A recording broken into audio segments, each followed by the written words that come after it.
So friends, इस video में मैं एक्सप्लेन करूंगा आपको आदि ऐतिहासिक काल। आदि ऐतिहासिक काल का मतलब होता है proto historic period. Proto historic period में ज़्यादातर सभ्यताएं हैं। तो स्टार्ट करते हैं सिंधु सभ्यता से। इंडस वैली सिविलाइजेशन यानी सिंधु सभ्यता, ये एक विकसित सभ्यता थी। इसमें दुकानें लगती थी, व्यापार होता था। और सिंधु सभ्यता ताम्र पाषाण का विकसित रूप था, क्योंकि पिछले वीडियो में मैंने पाषाण काल के बारे में बताया था, जो कि ताम्र पाषाण में भाषा डेवलप नहीं हुई थी। अब जैसे जैसे ताम्र पाषाण खत्म हो रहा था, भाषा का डेवलपमेंट चालू हुआ था। लेकिन उसके बाद आदि ऐतिहासिक आ गया, जिसमें सबसे पहले सिंधु सभ्यता आती है। अब सिंधु सभ्यता में भाषा डेवलप हो गई थी, जिसकी वजह से यहाँ पे व्यापार होने लगा था। तो देखिए, सिंधु सभ्यता इतने एरिया में फैली हुई है। जो आप रेड जोन देख रहे हैं वो सिंधु सभ्यता का एरिया है। सिंधु सभ्यता की जानकारी किसने दी थी? तो सिंधु सभ्यता की सबसे पहले जानकारी चार्ल्स मैसन ने दी थी। चार्ल्स मैसन ने बस जानकारी दी थी, लेकिन उसका सर्वे, उसके बारे में सारी जानकारी कनिंघम ने इकट्ठा करी थी। ये वही अलेक्जेंडर कनिंघम है जिन्हें फादर ऑफ इंडियन आर्कियोलॉजी कहा जाता है। तो ये है जॉन मार्शल, जिन्होंने सिंधु घाटी सभ्यता को सिंधु घाटी सभ्यता नाम दिया था, यानी इंडस वैली सिविलाइजेशन नाम दिया था। अब ये नाम इन्होंने इसलिए दिया क्योंकि ये जो सभ्यता है ये सिंधु नदी के आसपास ही बसी थी। जैसा कि आप इसमें देख सकते हैं, ये इंडस नदी, सिंधु नदी को ही इंग्लिश में इंडस रिवर कहते हैं। अब ये सारी सिंधु सभ्यताएं की जगह ये तो दूसरी नदियों के पास है, तो इसे सिंधु सभ्यता नाम क्यों दिया गया? क्योंकि भले ही वो इन नदियों से मिलकर बनती है, लेकिन वो एक मेन नदी है। ये सब तो छोटी छोटी नदियां हैं। अब देखते हैं सिंधु सभ्यता की खुदाई के बारे में। ये सिंधु सभ्यता का जो पूरा एरिया है ये नहीं खुदा था। इसके अंदर जो साइट्स थी, जो जगह पता चली हैं, वो खुदी थी। अब यहाँ पे सबसे पहले खुदाई हुई हड़प्पा की। इसकी खुदाई की जिम्मेदारी दयाराम साहनी को दी गई थी।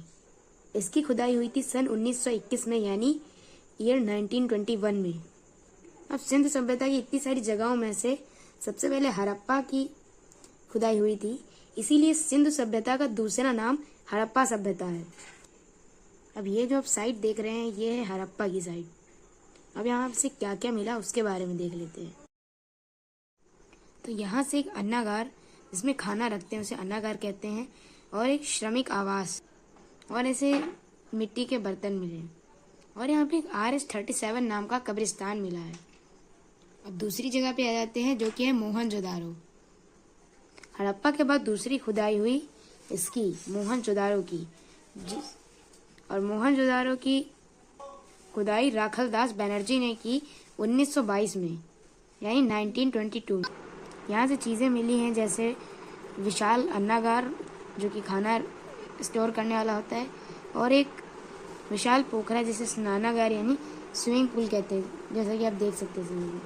ये वहाँ का एक स्नानागार था, और वहाँ पे ऐसे कई तरह के मनके यानी मटके मिले हैं। मोहनजोदड़ो के बाद आते हैं सुतका गेंडोर पर। इसकी खुदाई सन 1921 में अरियन स्टाइन ने की। ये सबसे पश्चिमी स्थल में है, मतलब इंडस वैली की सारी साइट्स में से ये सबसे पश्चिम में है। नेक्स्ट है चनहुदड़ो। यह सिंधु नदी के तट पर स्थित है, और इसकी खुदाई सन 1931 यानी 1931 में गोपाल मजूमदार ने की है। यह है रोपर। इसकी खुदाई सन 1953 यानी 1953 में यज्ञदत्त शर्मा ने की थी, और यह सतलज नदी के किनारे स्थित है। रोपर पंजाब की सतलज नदी के किनारे पर स्थित है। और ये है बनवाली, ये हरियाणा में स्थित है, और इसकी खुदाई 1973 में रविंद्र सिंह ने की थी। ये है राखीगढ़ी, जो कि हरियाणा में स्थित है, और ये हरियाणा का सबसे बड़ा स्थान है। अगला है कालीबंगन। ये कालीबंगा का अर्थ है काली मिट्टी की चूड़ी। यहाँ से अलंकृत ईंट का मतलब वो ईंट जिन पर डिजाइन बनी होती है। और कालीबंगा राजस्थान की सरस्वती नदी के किनारे है, और यहाँ पे 2 फसलें एक साथ उगाई जाती थी। इसकी खुदाई की है बीके थापड़ तथा बीके लाल ने। किसने? बीके थापड़ और बीके लाल ने। अगला धौलावीरा। धौलावीरा सिंधु सभ्यता का सबसे बड़ा स्थल है। ये गुजरात और पाकिस्तान दोनों में फैला हुआ है। सिंधु सभ्यता का सबसे बड़ा स्थल धौलावीरा और भारत में स्थित सबसे बड़ा स्थल राखीगढ़ी, जो कि हरियाणा में है। अब इसी के नीचे सुरकोटदा, यह गुजरात में स्थित है और इसकी खुदाई जगपति जोशी ने करवाई। यहाँ से घोड़े की हड्डियां भी मिली हैं और छोटे बंदरगाह भी मिले हैं। अब इस सुरकोटदा के नीचे है लोथल, नीचे नहीं, यहाँ समुद्र के किनारे स्थित है और यहीं से मिला है सिंधु सभ्यता का सबसे बड़ा बंदरगाह, यानी सबसे बड़ा पोर्ट। यहाँ से विदेशी व्यापार होता था, जो कि ज़्यादातर होता था फारस देश से। अब ये कैसे पता चला कि फारस देश से होता था? क्योंकि यहाँ पे फारस की मोहर मिली है। यहाँ से माप तौल के यंत्र और दिशा सूचक यंत्र यानी कंपास मिले हैं। तो यहीं पे एंड होती है हमारी Indus valley civilisation. Next video में हम मेसोपोटामिया की सभ्यता के बारे में जानेंगे। Thank you.